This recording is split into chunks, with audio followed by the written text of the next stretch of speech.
Good morning, and welcome to Sustainable Energy Hawaii's webinar on geothermal energy. My name is Noel Morin. I'm a board member of the organization. I have the honor of moderating today's event. Throughout this session, you will have the chance to send in questions through the Q&A button at the bottom of the Zoom window, and we will attempt to get to them, all of them throughout the event and during the Q&A panel. Any questions that we don't get to will be answered and included in the post-event email. SEH is focused on enabling renewable, affordable energy for Hawaii Island. We look for solutions that balance economic, environmental, and equity concerns. This is a journey of discovery, an opportunity to learn about geothermal energy. Yes, this is controversial and polarizing in some cases, and there are many reasons for this. Our hope is that through this series, and this is going to be one of several, we'll have collectively a better understanding of this resource and how it can be leveraged in a manner that is meaningful from an environmental, social, and economic perspective. Today, we will be discussing the rationale for this exploration, the science and tech involved, and the various considerations associated with geothermal energy production. The webinar on the 19th will be a deeper dive into concerns and obstacles and what might be needed to address them. So this is today's program. First, we'll hear from Richard Ha. He'll be expressing the SEH mission in a pre-recorded statement. We'll follow this with an informative video that one of our board members created on energy reality. We'll then have presentations by a number of individuals, Dr. Don Thomas, Dr. Nicole Lautze, Mike Kaleikini, Mililani Trask. Rep Lowen is also going to be here to share some perspectives on relevant policy and regulations. And these presentations will be followed by a Q&A. I'm going to stop sharing now, and we'll kick this off with an introduction by Richard Ha. Welcome to Sustainable Energy Hawaii's webinar, titled Geothermal Power for Hawaii's Energy Future. I'm Richard Ha. I owned Hamakua Springs Country Farms and Mauna Kea Bananas. I farmed here on this island for about 45 years. My family is Kamahele from Makuu. I'm the great-great-great-grandson of Kamahele Nui, who in 1897 signed the Ku'e petition protesting the U.S. annexation of Hawaii. He was just one of more than 21,000 of our ancestors who did so. This is the first of a series of webinars. Today's is about geothermal. Others will focus on Mauna Kea and on the Mauna Honua Culture and Science Center above the clouds that we want to see happen. It was Master Navigator Kalepa Baibayan who suggested that name for it. The purpose of this webinar series is to talk about what decisions we can make now to improve conditions in Hawaii so our youth don't keep leaving to raise their children elsewhere. More Hawaiians live outside of Hawaii than live in the islands now. We want to make things better here, so there's a real choice. It's going to take looking at our own world from a different point of view. One of the people I've met studying energy and what energy means to all of us is a very wise man, Dr. Nate Hagens. He saw what was happening with the energy that powers life as we know it. What he saw was so powerful, he decided to give up a life of big money on Wall Street to learn how to bend and not break with what he saw coming. The story he tells can be found at his website, thegreatsimplification.com. Again, that's thegreatsimplification.com. So how do we improve conditions on Hawaii Island with all the changes happening in the world today? One of the ways Dr. Hagen suggests is for us to be smart about using our abundant local resources. For us in Hawaii, it includes our limitless geothermal energy and Mauna Kea, which provides the best view of the heavens anywhere in the world. We can improve conditions here by rebranding Hawaii Island so it's a place of science and quality, not just sun and surf. We're very fortunate to have those two incredible resources. The world reached what some call peak fossil fuels in 2018, but geothermal, which we'll be talking about today, will be available to us for 1 to 2 million years, and it's free energy. It will give us a huge edge over the economies elsewhere that are based on oil and gas. It means we will be very competitive here in Hawaii.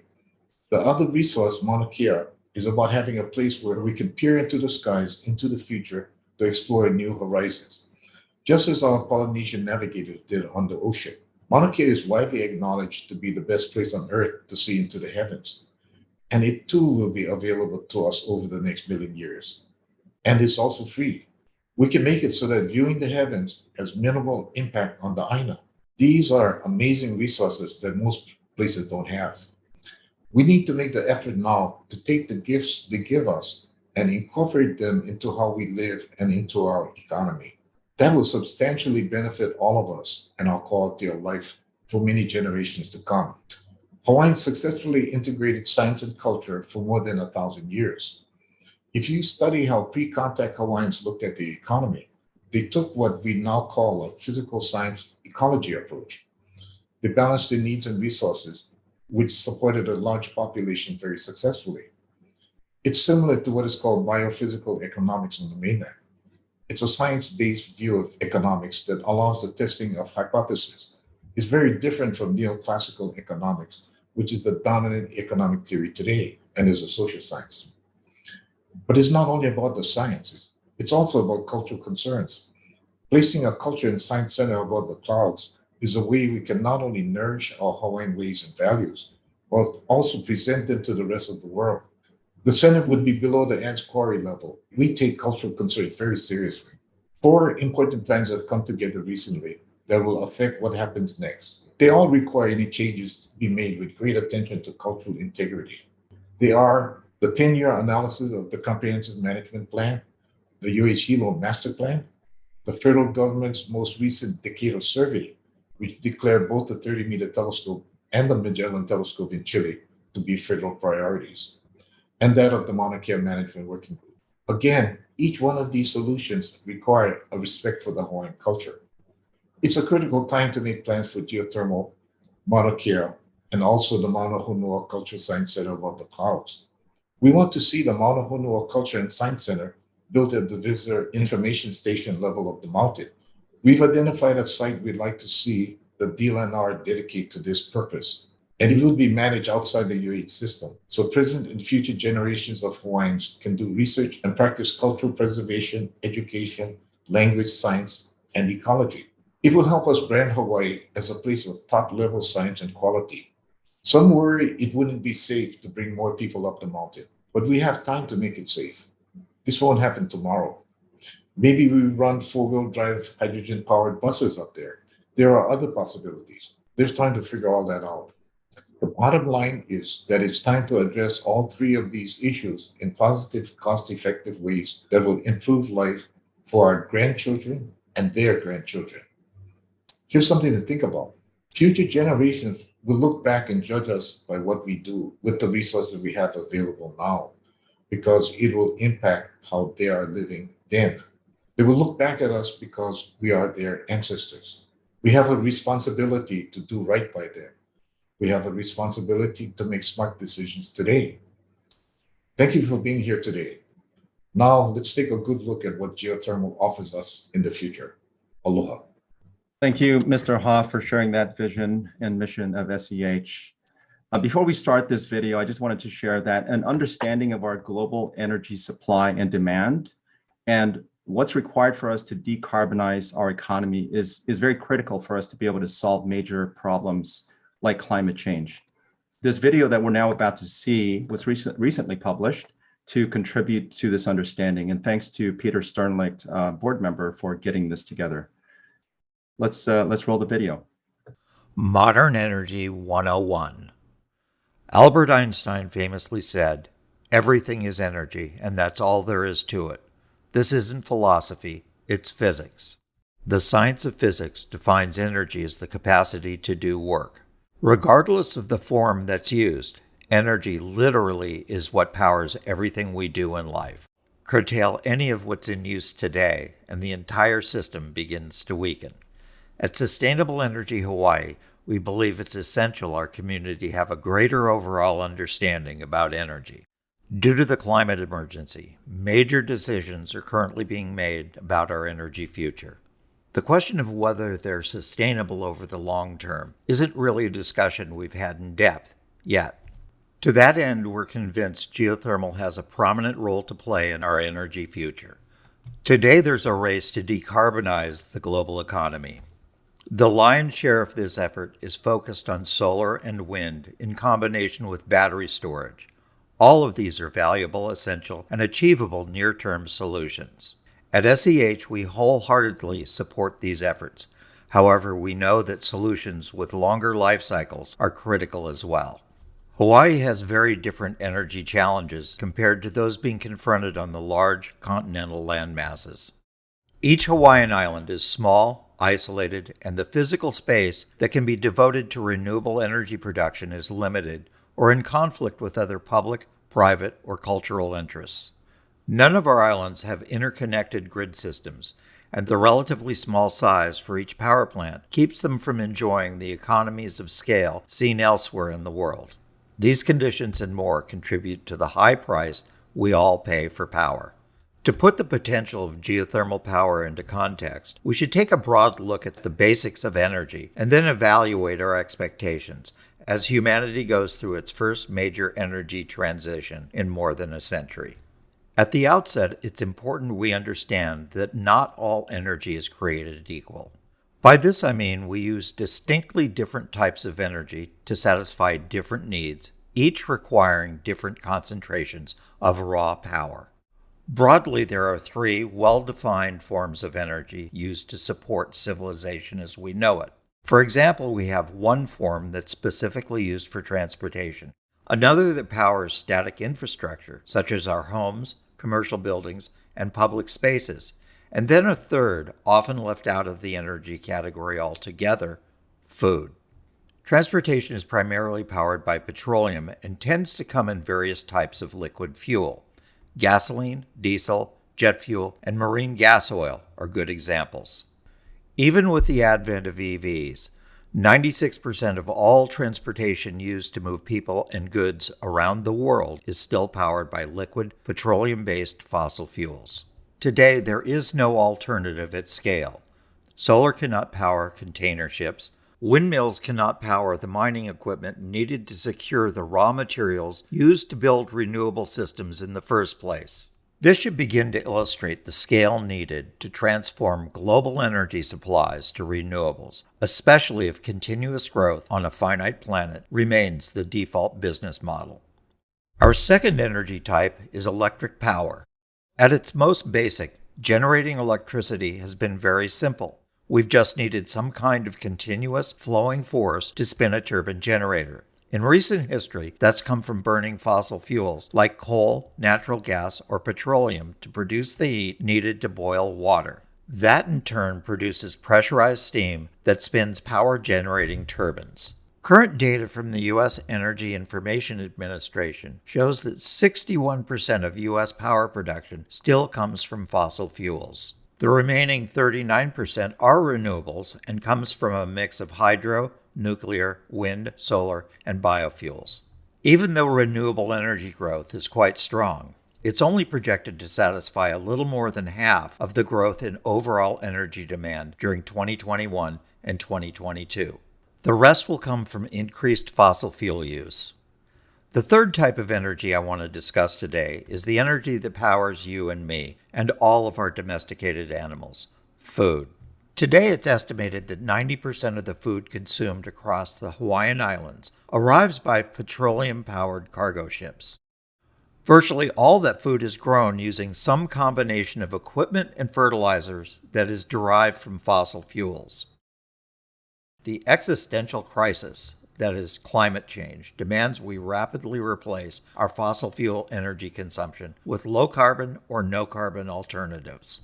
To be successful while being economically viable, our energy solutions must support the ability to move goods and people from place to place on an industrial scale. Currently, that ability is limited to liquid fossil fuels. It's the lifeblood of the global economy. One of the biggest hurdles in meeting our climate mitigation goals is that liquid fuels contain more concentrated power than solar, wind, biofuels, or any electric alternative for that matter. Liquid fuels are readily portable, meaning that they can be conveniently used to power mobile equipment of any size or weight. Refueling this equipment is rapid and is standardized around the world. By comparison, the electric power systems used for transportation today require longer refueling times than their liquid counterparts, and the physical weight of the battery systems limit the size of the vehicles and equipment they can effectively power. While we expect the situation to improve, these are the conditions we face right now. Still, effectively scaling a new system to this degree will likely be the biggest hurdle of all. Today's battery systems are also dependent on many rare earth minerals, which have a known limitation to their availability. Geopolitically, these critical raw materials will increasingly play a strategic security role in the politics between nations. As we decarbonize, it's also critical that we find an affordable alternative to producing high-temperature heat, something that's essential to many of the industrial processes needed to manufacture these renewable systems themselves.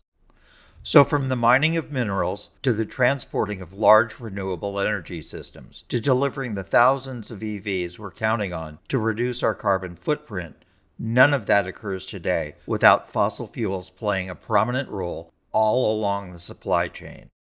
All this points to a reality that is a set of very sharp double-edged swords. Climate mitigation on the one hand, and the global economy on the other, and crucial renewable energy in the middle. Simply put, today's biophysical reality, where there really is a limit to growth, seems to be banking on the continued availability of affordable, non-renewable resources. So what do?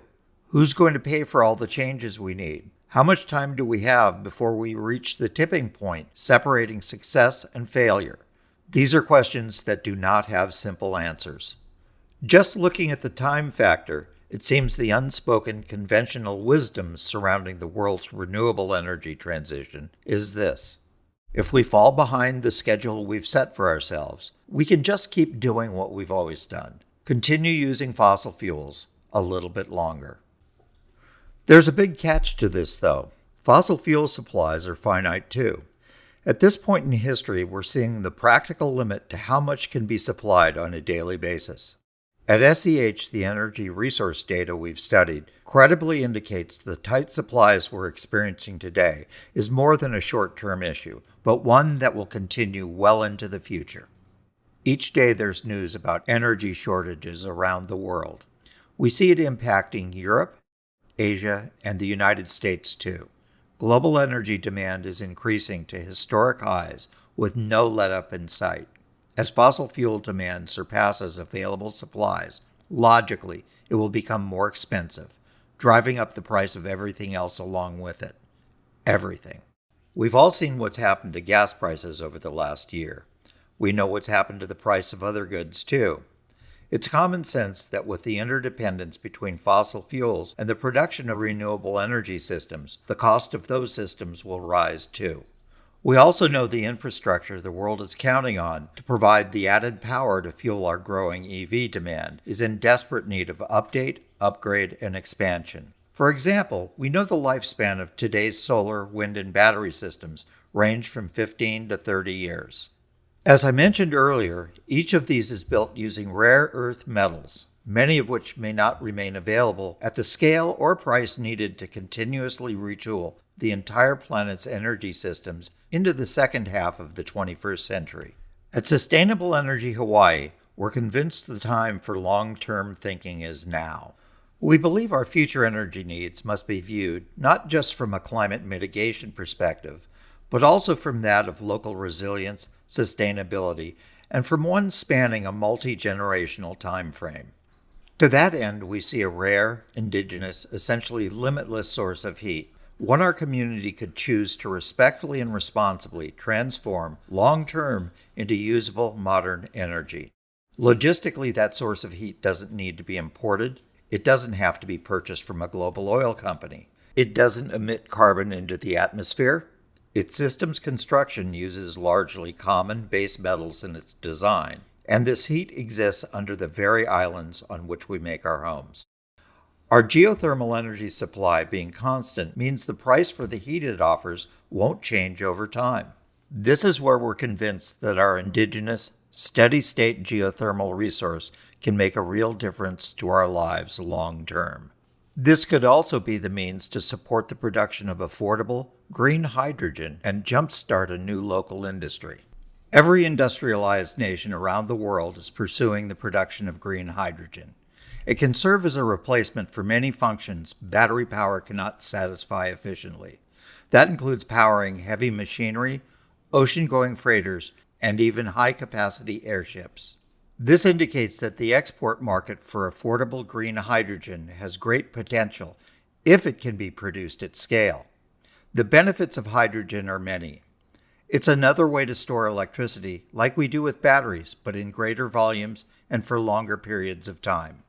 Producing affordable hydrogen has the potential to support local production of nitrogen-rich agricultural ammonia, a necessary ingredient for successful, productive farming. It's also a viable quality source for generating high-temperature industrial heat. With access to that heat, we have the potential to process basalt at scale for local building materials and other products for export. Unlike solar or wind, geothermal energy is a firm, 24/7, 365 power source that doesn't require backup storage. It has a smaller physical footprint per generated gigawatt hour than either solar or wind farms. We believe to properly explore the benefits geothermal power might offer, it will take those in our community, all of whom have a stake in the decisions being made for us today, to collectively voice how we want to live and what we want to leave for future generations. The geothermal conditions that exist here, especially on Hawaii Island, are very special and very rare. We are incredibly lucky to have this amazing resource available when the rest of the world is looking for long-term energy solutions too. Mahalo. Thank you, Peter, for this very informative and timely video. I'd like to now transition us to our speakers. This next segment will be covered by prominent experts in groundwater and geothermal research. Dr. Don Thomas has been with Hawaii Institute of Geophysics and Planetology since 1980. He currently serves as director of the Center for Study of Active Volcanoes at UH Hilo. Dr. Nicole Lautze is a tenured professor at UH Manoa, where she founded and directs the Hawaii Groundwater and Geothermal Resources Center. She's also on the board of directors for Geothermal Rising and recently completed a 5-year-long geothermal resource assessment across Hawaii. Don, Nicole, it's all yours. Thank you. I will share my screen. And what I'll do is provide a very brief overview of Hawaii's history with geothermal, as well as a bit of explanation of what I mean when I'm talking about geothermal energy. So what is geothermal energy? Early history of geothermal in Hawaii. Those are the topics I'm going to cover. And a very simple definition is geothermal is heat within the earth that can be extracted in a variety of ways and can be used for a variety of purposes. Now, the very simplest extraction of heat is actual natural production of heat coming to the surface in groundwater. This happens in many parts of the world. And Hawaii doesn't, unfortunately, enjoy natural geothermal features like this.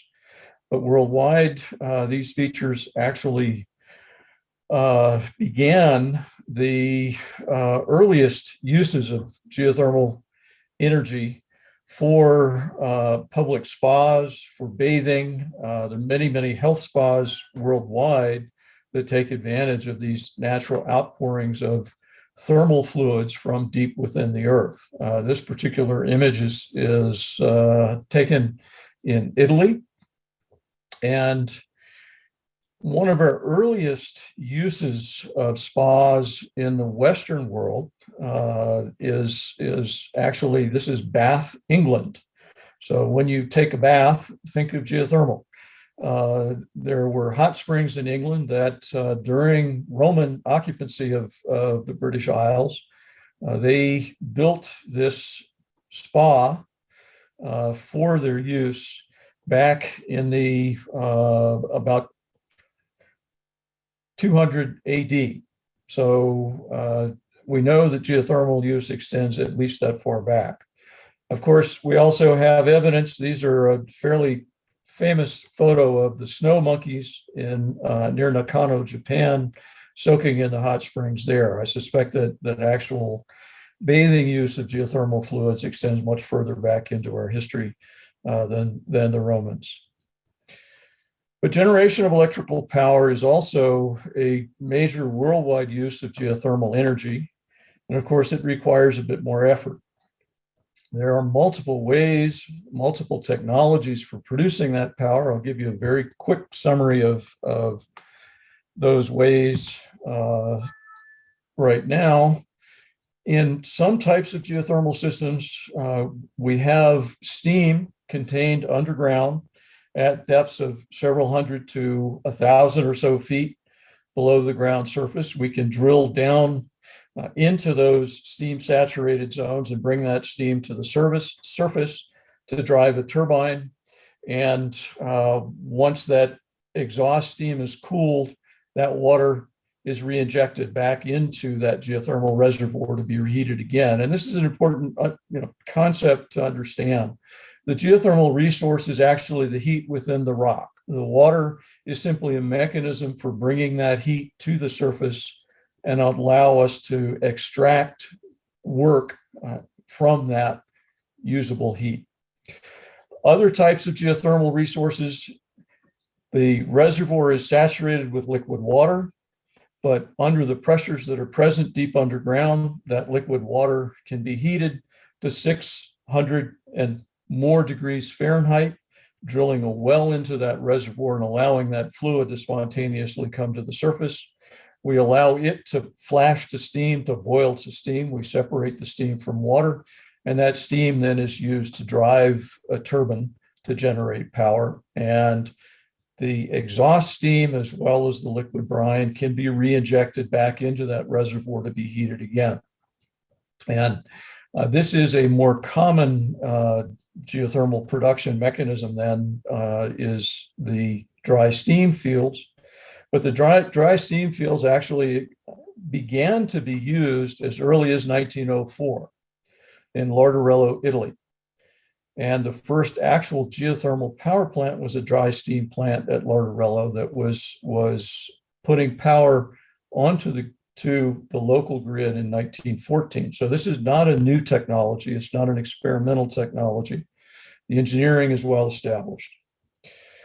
For lower temperature geothermal systems where the boiling of water is not particularly efficient, we have another mechanism where hot water is brought to the surface to boil a lower temperature boiling fluid. And that lower temperature boiling fluid can be pentane, it can be freon, it can be ammonia, but that vapor generated from that boiling process again drives a turbine to generate power. There are a number of these types of geothermal power production facilities in Nevada, where reservoir temperatures are maybe only in the 300 to 400 degree Fahrenheit, as opposed to the 600 and 700 degree Fahrenheit in the higher temperature reservoirs. And I don't want to imply here that power production is the only thing that can be done with a reservoir. In fact, power production can be combined with a number of other uses. And in fact, industrial process heat for drying, say lumber drying or food drying operations, is by far the most economically advantageous use of that residual heat within the geothermal system. And in fact, in Iceland, this is a fairly well-known photo at the Reykjanes geothermal facility, where they discharge their geothermal fluids out into a pond. And that pond is now a health spa, where it will cost you between $50 and $100 a day to take advantage of soaking in the geothermal fluids and other spa treatments. So there are many options that are available to us in the use of that geothermal energy. With respect to the history of geothermal in Hawaii, we have actually a quite long history that Hawaii was produced by volcanic activity. That volcanic activity extends back at least 75 million years. The Big Island, of course, is much younger than that, only about 1.5 million or so years. But All of the islands were formed from volcanism, and that volcanism has left some residual heat within each of those volcanoes. So Hawaii is likely to have abundant geothermal resources, not just on the big island. We suspect that there's also heat within Maui, Oahu, and possibly even Kauai. We have a fairly long history of interest in the use.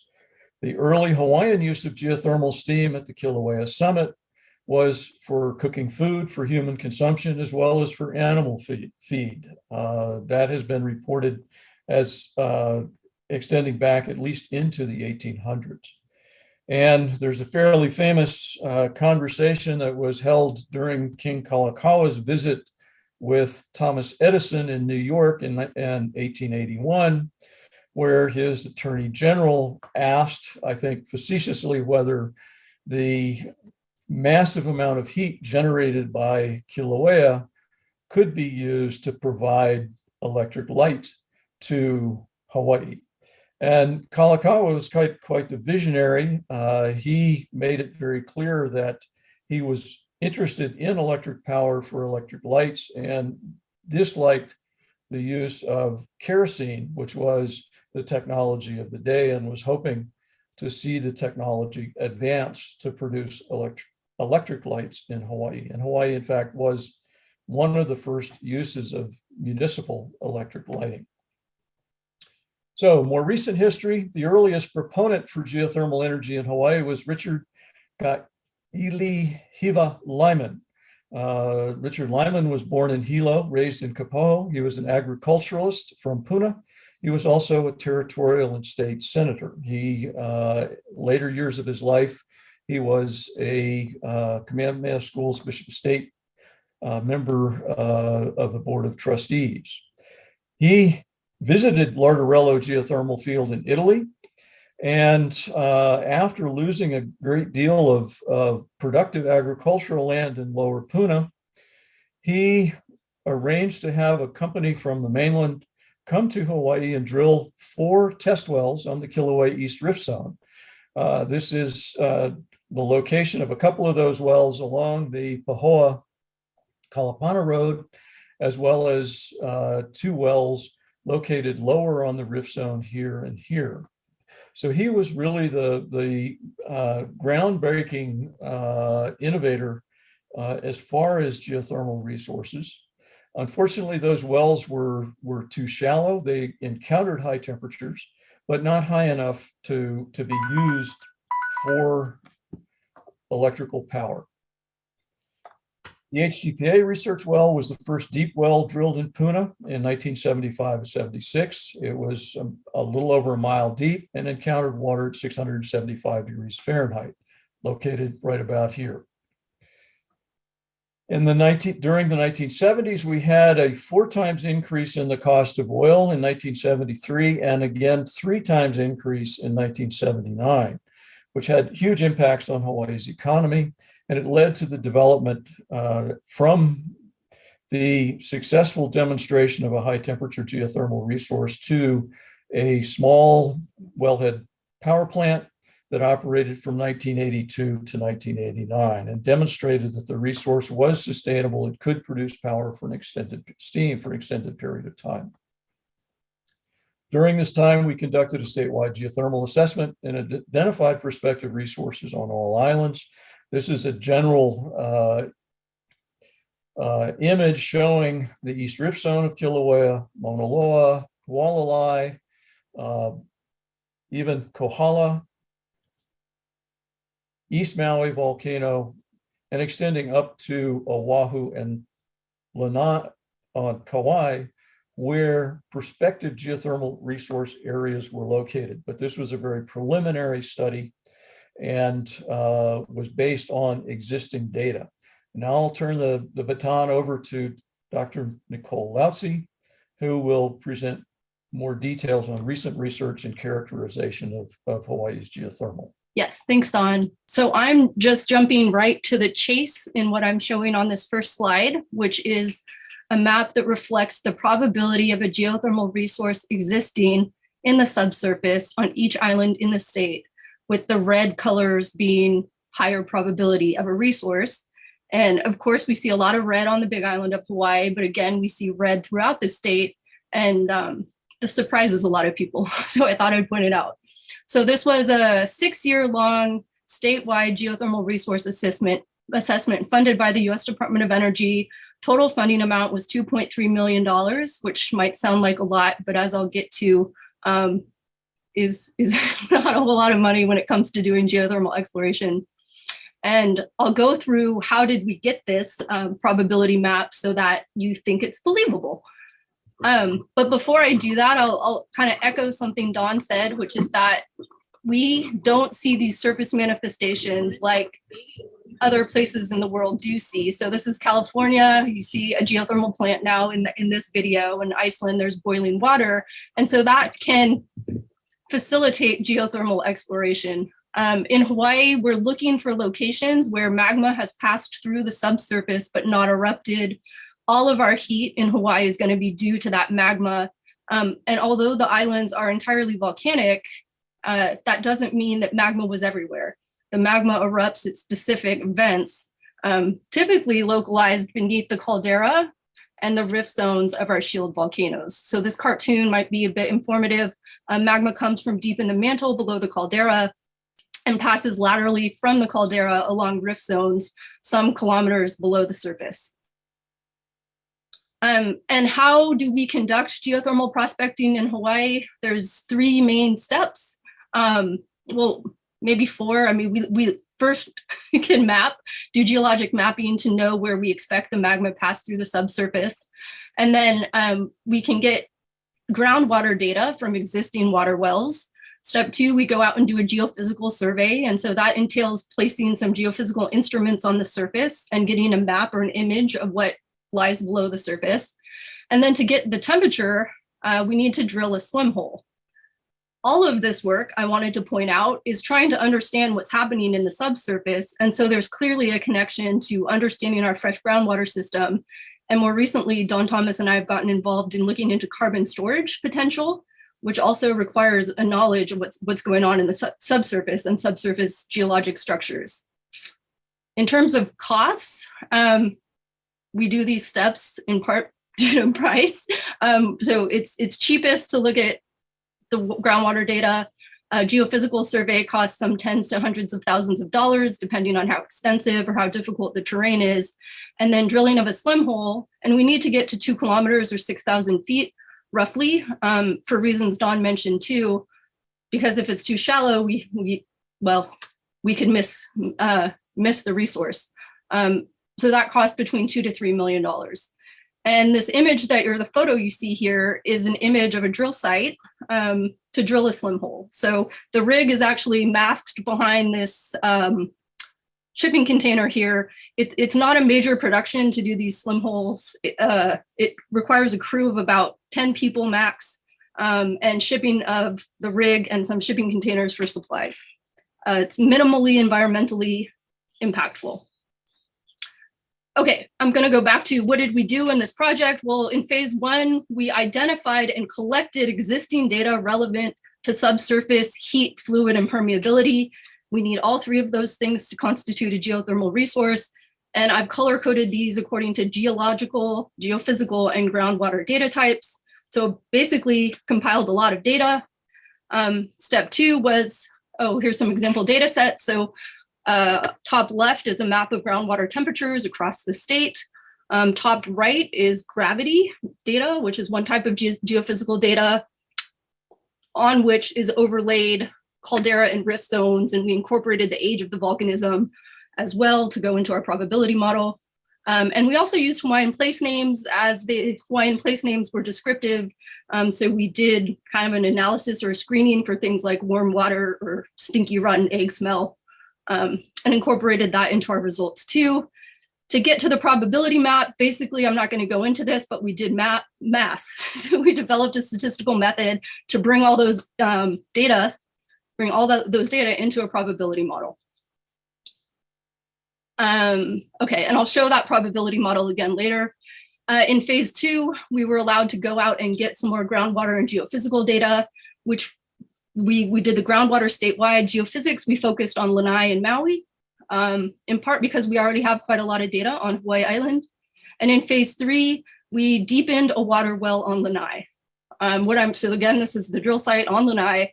And what I'm showing here is a plot of the subsurface temperature versus depth. And this is versus wells drilled into Kilauea's East Rift Zone or Puna area, which is known geothermal. And so you see kind of Lanai is right in there, but we didn't get deep enough to really tell or see if there's that kind of inflection to a higher temperature. And that's because we were funding limited. So we also didn't drill into the site that we would have drilled had we had ample funding. We drilled into where there was already a well that they were not using. And still, we appear to be onto something.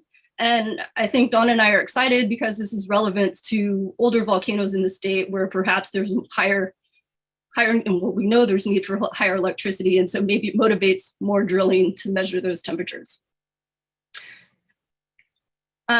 So I mentioned groundwater geophysical drilling. Where are we in terms of data collection? Groundwater, we've done a pretty good job screening and collecting groundwater to look for geothermal anomalies or indicators in our groundwater.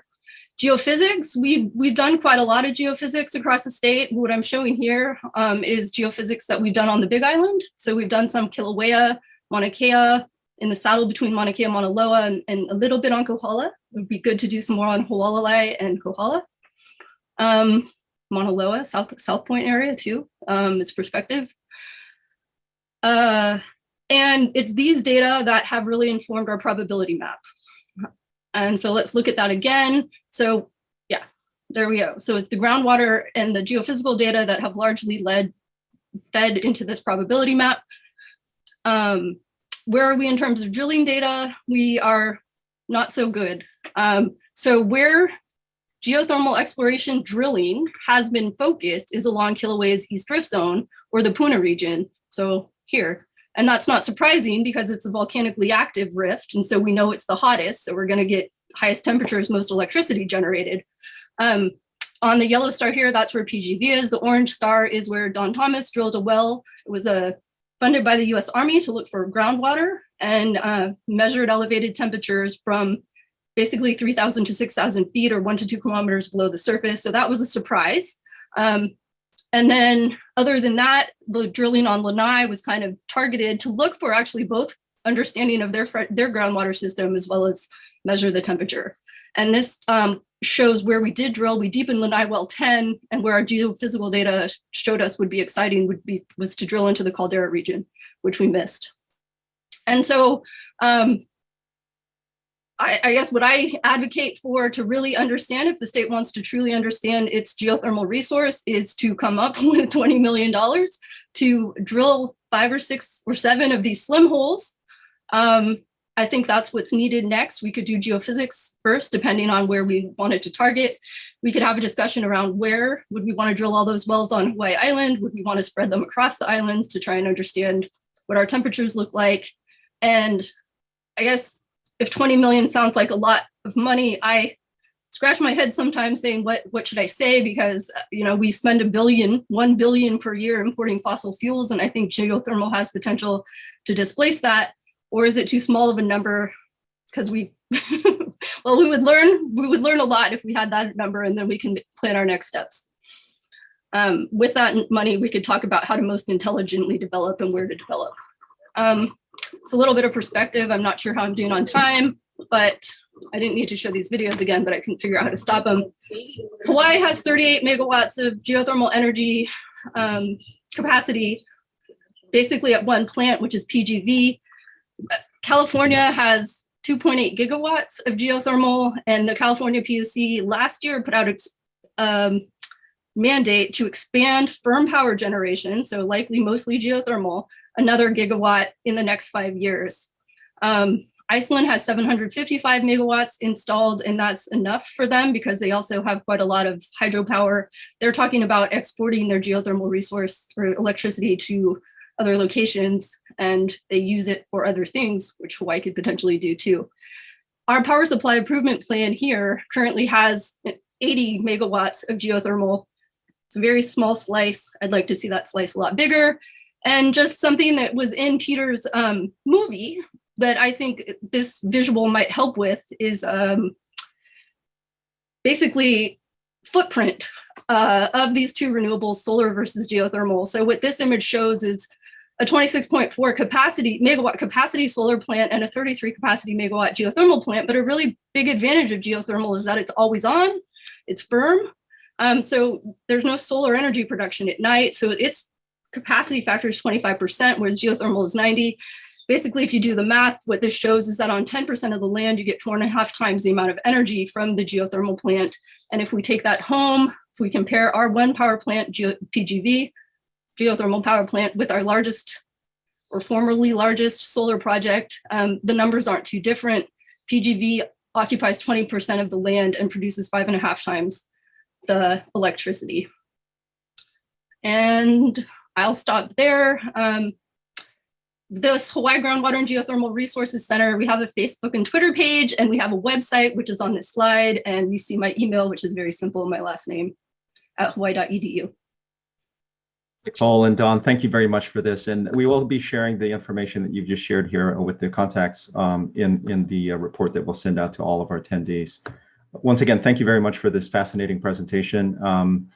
Clearly, there's much to know about this process that exists, or this potential that exists across the state. Thank you for contributing to our body of knowledge in this particular space. I'd like to turn this now over to Mike Kaleikini.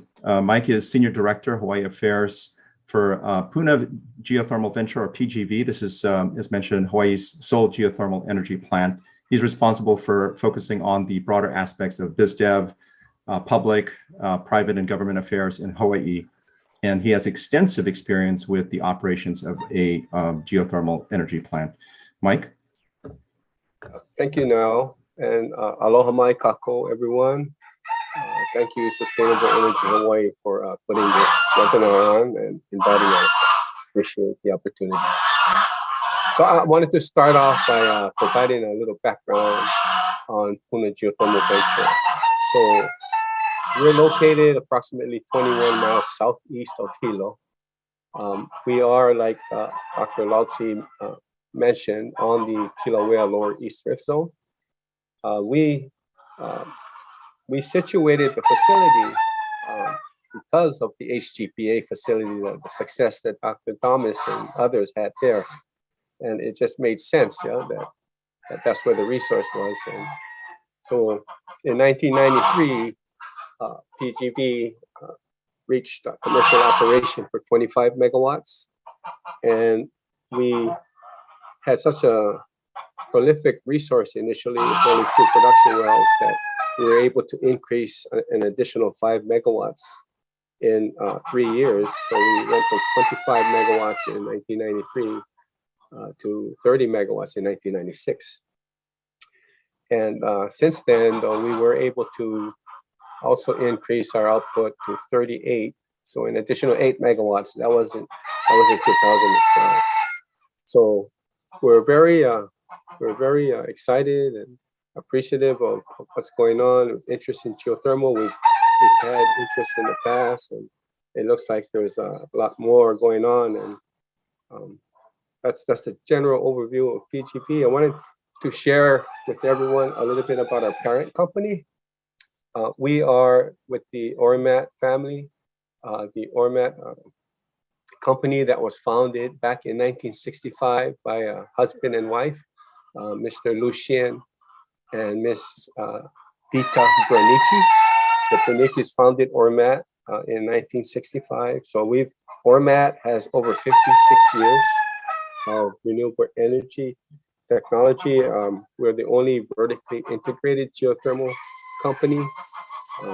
We have 1,100 megawatts of operating facilities, of which 38 is the PGV facility. The majority is in Nevada, there's California. We have international locations in Kenya, Guatemala, and in the French Caribbean and other places. But worldwide, we have contributed to over 3,000 megawatts. So Ormat also manufactures and delivers power plants to third parties. Some of the larger countries that we're at is in the Philippines, New Zealand, Indonesia, Turkey, and several other countries. and that's Ormat, and we're publicly traded, New York Stock Exchange, and our corporate offices in Reno, Nevada. But getting back to PGV, which is near and dear to all of us here, we also are looking, there's a lot of excitement going on, anticipation of additional resource here from our facility. But before I get onto that, I just want to share the recent activities. I think most of us on the webinar is familiar. Recently in 2018, we had that eruption on the East Rift Zone. So we had to shut down for 2 years. We had lava cover 3 of our geothermal wells. It covered our substation, and it did inundate several transmission lines, sections of the transmission lines and the power poles. So that was in 2018. We were fortunate to, so the eruption started on May 3rd and it ended in early August. And it wasn't until the end of 2018 that we were able to get back on location by land, by ground. And so it took us quite some time to refurbish the transmission system with the help of Hawaiian Electric. They were in the lead on that, rebuilt the transmission system that was completed in September of 2020. And then in September, October of 2020, the substation was rebuilt and commissioned. And so the plant actually restarted in early November 5th. And then brings us to where we're at today. We're at about 26 megawatts nominal. So it's a little below 78% of our contractual obligation of 38 megawatts. But our plans for 2022 is to get us back. This is our focus, to get us back to 38 megawatts, right? And so that's kind of what's been happening. It was an exciting time. It was fascinating through that eruption. We had to implement our emergency response plan. We worked closely with civil defense.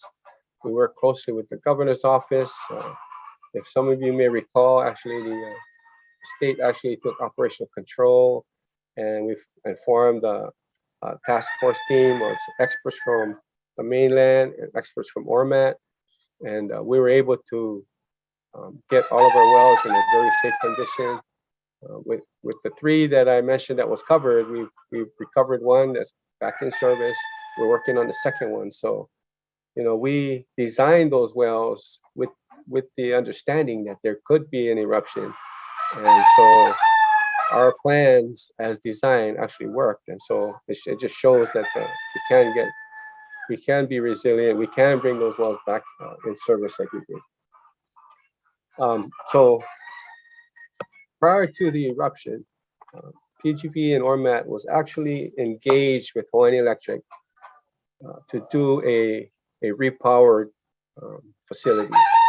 What this entailed basically is to install 3 much more efficient, newer generating units that would replace the 12 generating units that exist at PGV. And because these equipment is newer, it's much more efficient, the results utilizing the same amount of geothermal fluids will result in an 8 megawatt increase. So we actually, in parallel with the rebuild of the transmission system and the substation, Ormat and PGV actually negotiated a proposal with Hawaiian Electric. That proposal for 46 megawatt repower was submitted to the PUC in December of 2019. So we've gone through the steps of what needs to be done, information requests.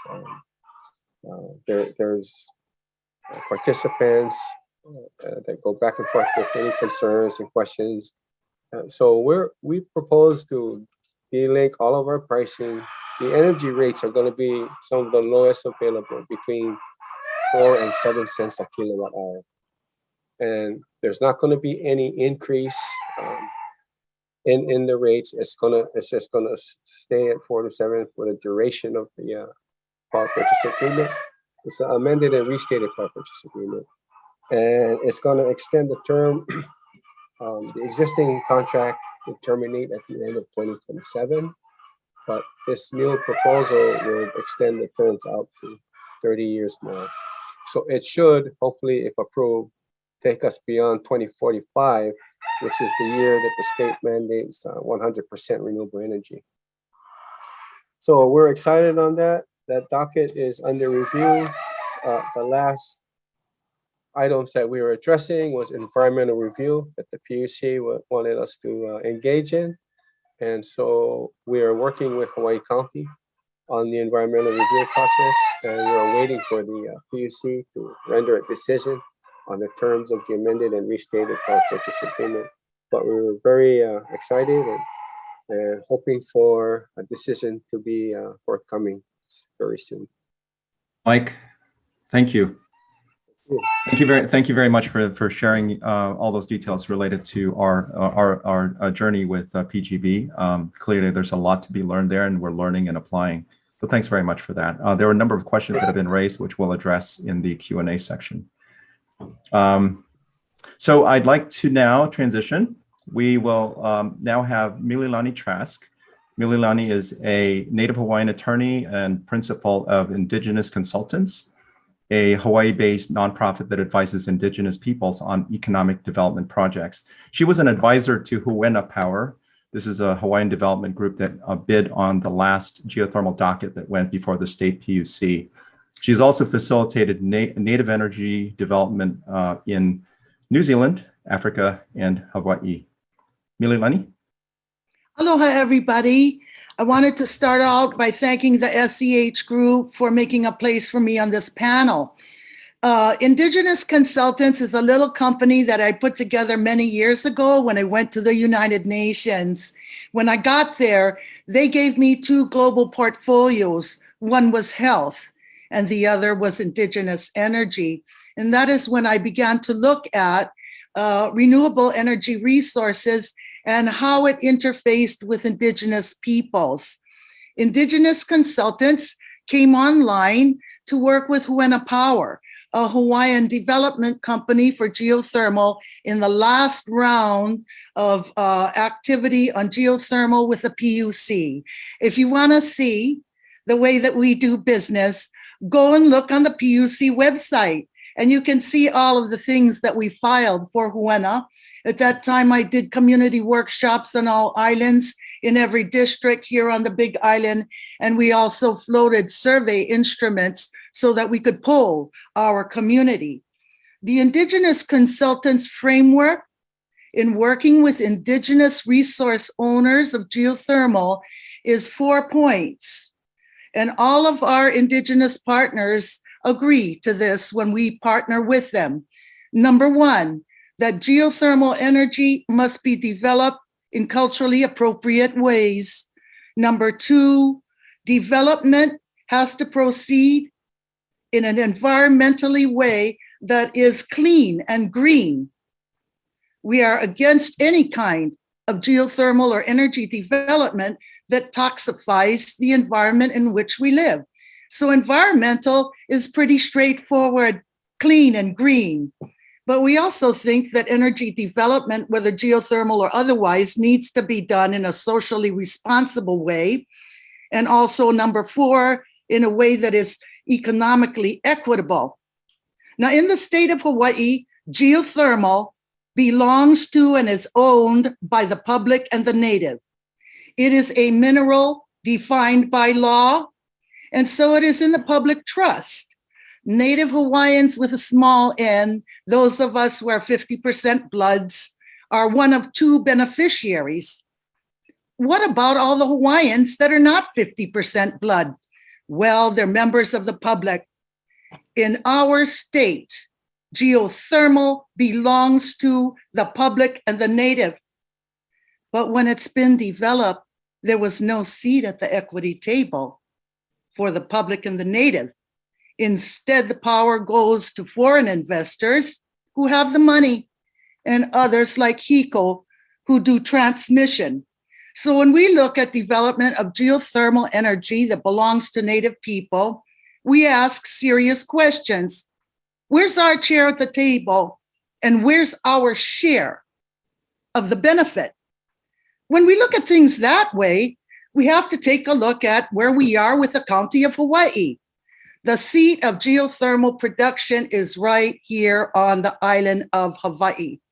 The first need we have is obviously to develop geothermal as a base renewable firm power energy resource for our county.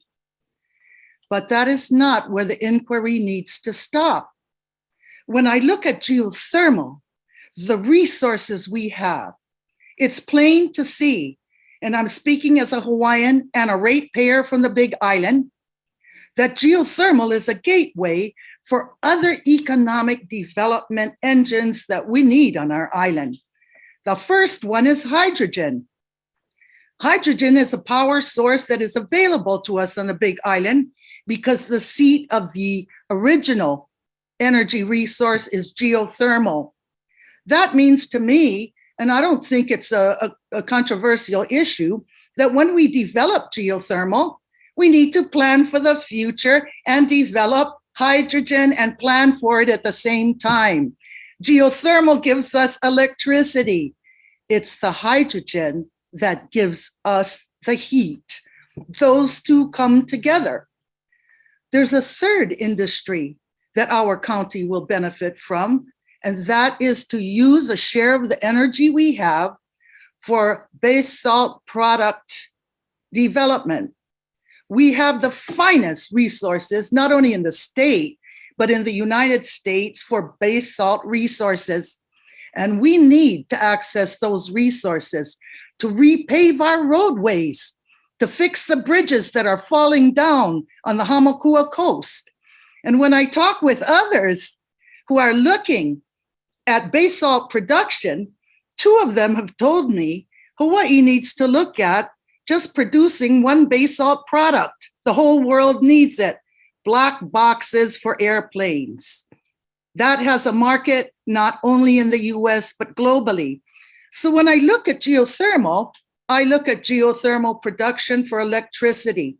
I look at geothermal as the first step for hydrogen production for our whole state. There's nobody else that can do it. And I look at geothermal for basalt production as well. One thing I want to bring up that is very critical, and I know that the purpose of this Zoom and effort from SEH is to look at energy. But you folks, there is something we can't let fall through the cracks, and that is the critical relationship between energy security and food security. When I went to New Zealand these many years, and I've been many times, I was astounded to see how they're taking geothermal energy and putting it right into hothouse agriculture and increasing their food sustainability. We can't feed the 1 million+ population we have, military and civilian. We can't keep doing it by paying the highest food prices in the United States because we're bringing food in from the continent on big ships running off of fossil fuel. We have the opportunity to move geothermal energy right into food sustainability. We're the only island that has that kind of land available for agriculture, and we're going to need the energy to feed our state. So when I look at the geothermal energy benefits for Hawaii Island and for our people, I look broadly: geothermal, hydrogen, basalt, and food security. This time around, I'm looking at redefining what the PPP means, the public-private partnership. What does that mean for energy? Well, I think that the biggest public consumer, the city and county of Honolulu, the owner of the resource, the native Hawaiian. Let's make seats at the equity table to ensure that the ratepayers of our state don't get stuck with the bill, and to ensure that we're broadening our economic opportunity for our county. We will host geothermal. Why should we not benefit from hydrogen, from food security? I look forward to working with you folks in the future.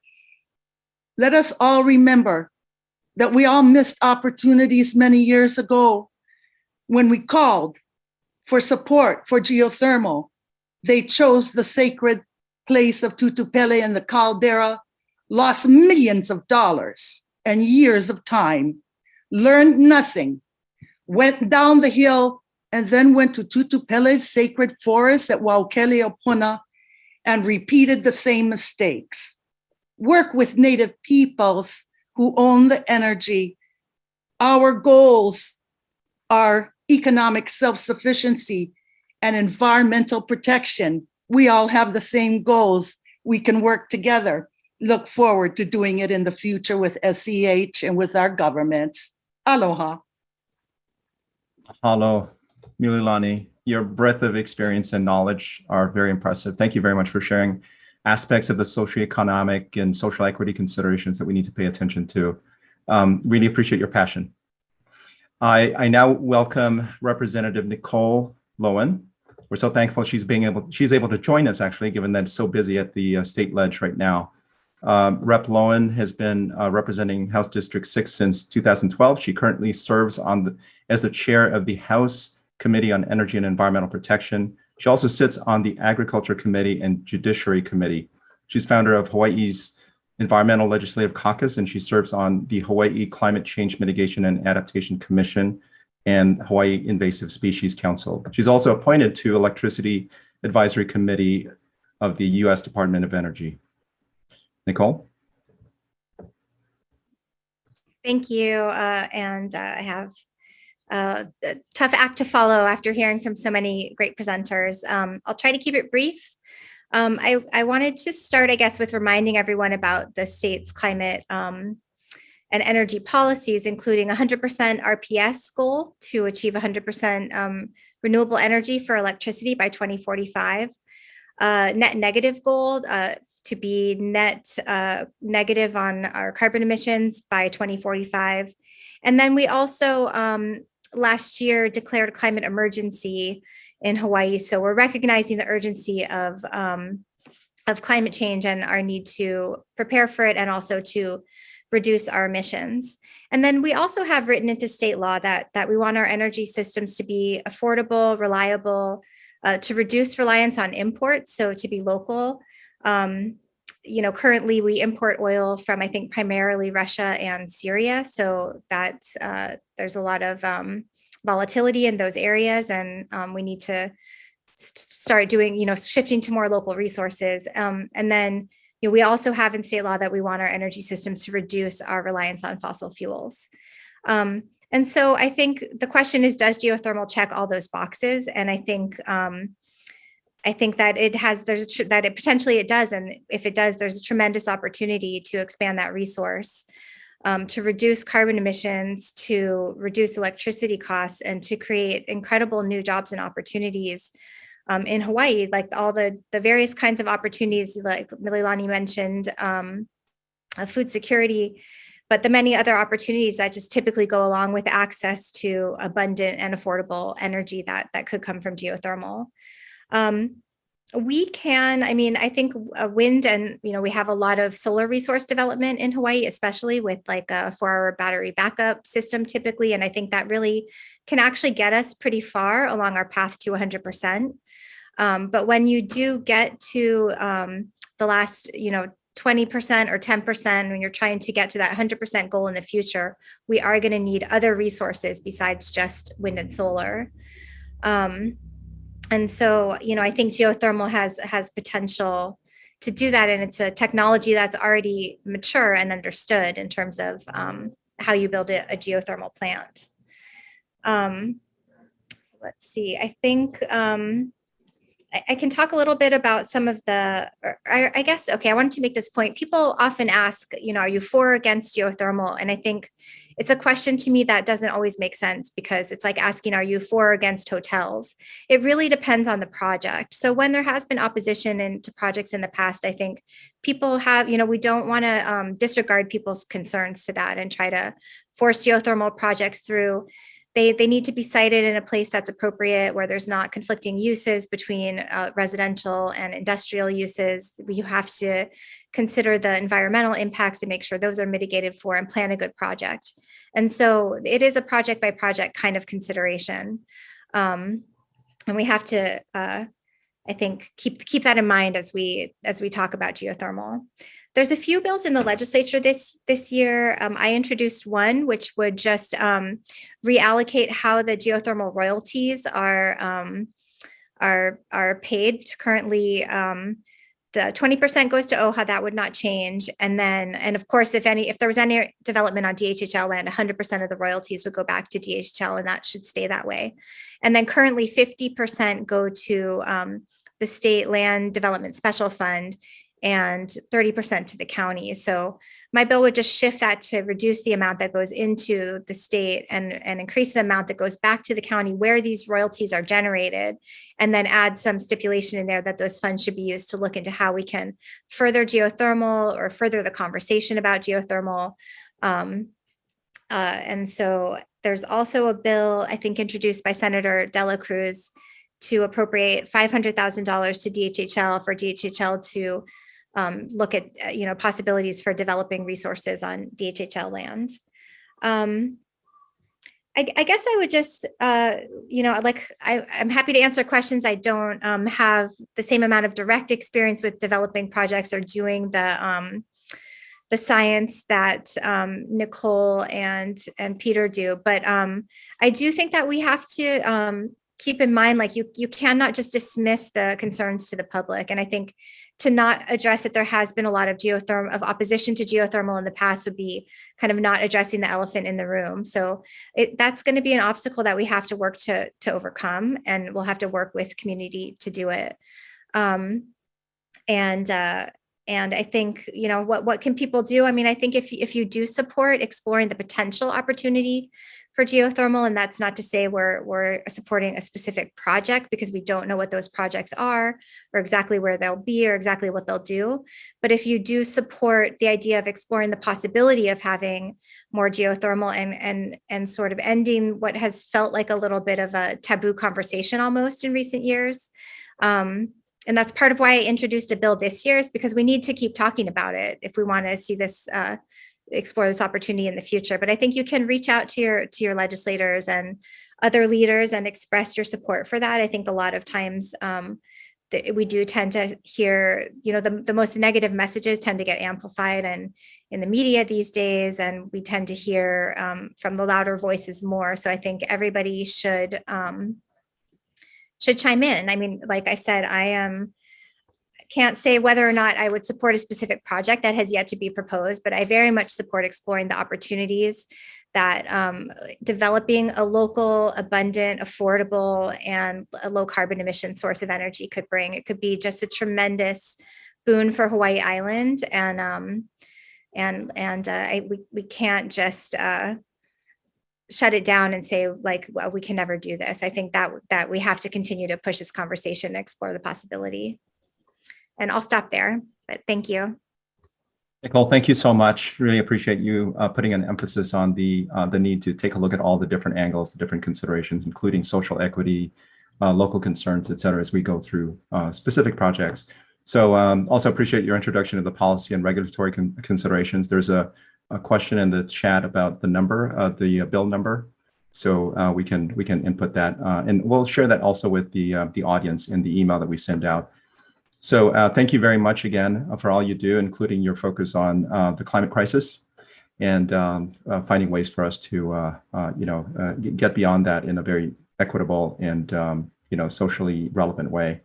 To all of our speakers, I'd like to thank you again for your wide range of information and perspectives. I'm sure we do actually have a number of questions to address, and I'd like to now move us into this Q&A part of our event. We're really short on time, so apologize that we're not able to get to all the questions, but we promise to get the answers and then publish that in an email that we send to all the registrants.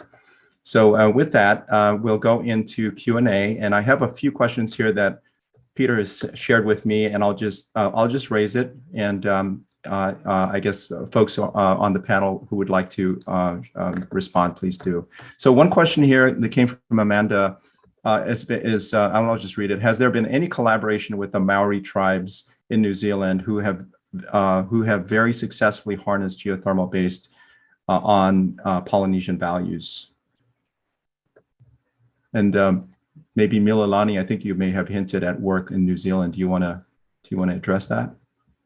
Yes, the Maoris work with geothermal is very, very inclusive. They not only work with their own government, but they have relationships with others internationally. They know what is happening up in Iceland because they're looking for ways to broaden what they're doing with geothermal. But the Maori are also very open to working with others, including those in the Pacific region, which is not only Polynesia, but Micronesia and Melanesia as well. And that is why I was able to see and understand they have a more holistic view of geothermal.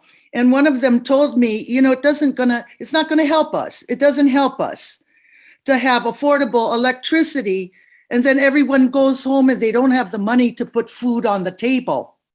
In the Maori way of looking at it, they link energy directly to food security. And it's that kind of a relationship that helped me to broaden my understanding of what geothermal could mean to Hawaii and to Hawaii's food security.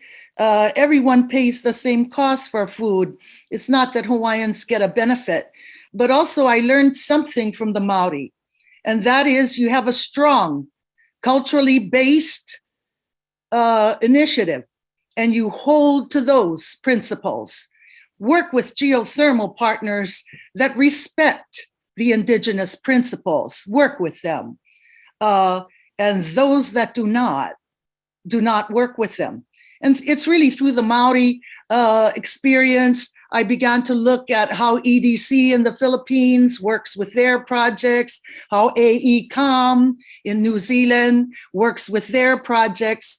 So the partnerships with other Native peoples, including Maori, are very instructive for us. I've gleaned a lot.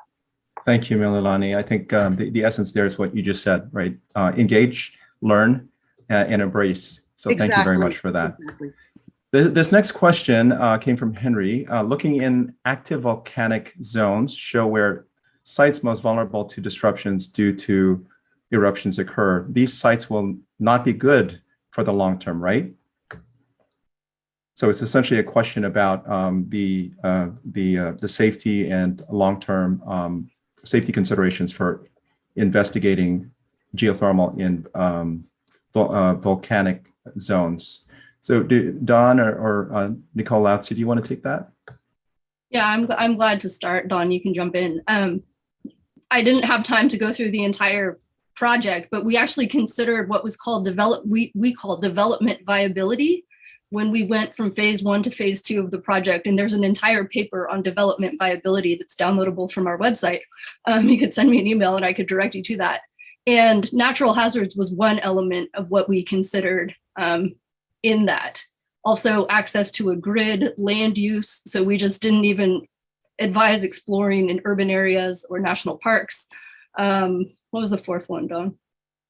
Community acceptance, I think it was. So the community element is that's been discussed is not, I mean, it's very much on our radar. And for the work on Lanai, we made a dedicated effort to work with the community, had an open house during the drilling itself so that they could come and see what we were doing. And I think that went very well. So I agree, before we go into a community and do a project, we need to engage with that community for sure. One of the things that is very apparent from what you had shared earlier is that the energy potential exists not only at the rift zone but other locations as well. So that that's very promising, I should say. This next question is, I'm just gonna, yes, Mike. I'd like to add to what Nicole was saying and to respond to Henry's criticism. Sure, go ahead. So one thing to bear in mind with geothermal is that a project or a facility will be sited where the resource is located. And thus, that's why in our case, we're on the rift zone. So companies like Ormat and other companies understand the risks of being near rift zones or tectonic plates, etc. So yes, I mean, Henry's correct. There is that hazard portion, yeah, that you have to take into account. But we as a geothermal developer understand those risks. We have other facilities throughout the world that are on rift zones, right? And we've experienced eruptions and ash flying all over the plants, etc. But part of it is, like I mentioned a little bit, is how you design the facility to come back, right? Yes, there was a 2-year delay. So a nice thing about consideration is perhaps like what Dr. Lautze was stating is look at other locations. Don't put our eggs all in one basket, spread it out around the island. So it can be addressed, the hazards of being on the rift zone. Any other facility, power plant that's near the ocean, they're subject to a tsunami, right? There's other natural hazards. It's just that we're on a rift zone. So that additional hazard of an eruption is definitely there. I just wanted to share that. Thank you for that perspective, Mike. I really appreciate that. We probably have maybe time for 2 more questions, and we're going to do a quick wrap up, at 11:30. So this next one is: have you studied the structures that can conduct the geothermal fluids? And if this is the case, did you focus your well targets in those structures? It looks like it's very specific to exploration. Maybe Don or Dr. Lautze. Sure, I can take that. We do look for regions where the geothermal fluids are coming closer to the surface. And that is really a fundamental part of the exploration program. The geophysical surveys, the sampling of groundwater. In fact, in Lower Puna, the reason that it was selected as a high priority target, how many years ago, 50 years ago now, was because there were so many surface features indicating that thermal fluids were coming close to the surface. So indeed, yes, we do look at those kinds of things, and that is part of the exploration strategy. Thank you, Dr. Thomas. Does anyone else have anything to add to that? Okay. So the last question is probably a generic question and applies to any of the speakers here. What are the major resistance to developing geothermal power in Hawaii? Technical, political? So I know we kind of touched on some of these points during the course of this meeting, but I'm wondering if there's anything else that anyone would like to add that we should be aware of. Well, I'll just make a real brief stab at that. I heard a term used many years ago that I think describes one of the fundamental problems we face, and it was termed a LULU, a locally unwanted land use. The land uses that are compatible with geothermal, sort of from a philosophical point of view, are very difficult to reconcile. It was commented here that you should not do it in residential areas. So geothermal is incompatible with residential area. But if we go away from residential areas, we are now in conservation zones. And so in many people's minds, geothermal development in a conservation or an area that is not heavily occupied is also incompatible. And at some point, we're going to have to find a way to resolve those conflicts. Thank you. Yeah, well, I'll add. Mike? Yes, thank you. I'll add a little bit. Yeah, so definitely you have to address the nearby communities, right? And you have to take into account whatever concerns folks have. I mean, that has been part of the challenges for the years that PGB has been there. That's one part of it. The other part is there is this process that you have to follow through, but it takes time, right? You got to get permits. You got to go through the PUC. It takes time. So there may be ways. I know several years ago, Act 97, it did away with the subzones for geothermal, and that was an initiative to try and streamline and promote more geothermal development. It hasn't done much, I don't think. I mean, you can see by what I shared. You know, we're from 25 to 38 in almost 30 years, right? And so it's a combination of all those things. Situating a facility, you have to take into account your surroundings, and you don't want to have a lot of folks there. So that's something I think that future development, if we do have any, needs to consider. Thank you, Mike. Okay, we have come up to the end of our event here. There's some thanks coming through the chat. A lot of information in the chat and the Q&A, including questions that we did not get to. And we will be, to our panelists, those questions, we will reach out to you individually, compile the responses, and then we're going to be sharing that with all the registrants for this particular event. I'd like to thank all of you, our presenters, Dr. Thomas, Dr. Lautze, Mike, Mililani, Rep. Lowen. Really appreciate your insights and experience and knowledge that you shared today. This clearly is the start of a discovery.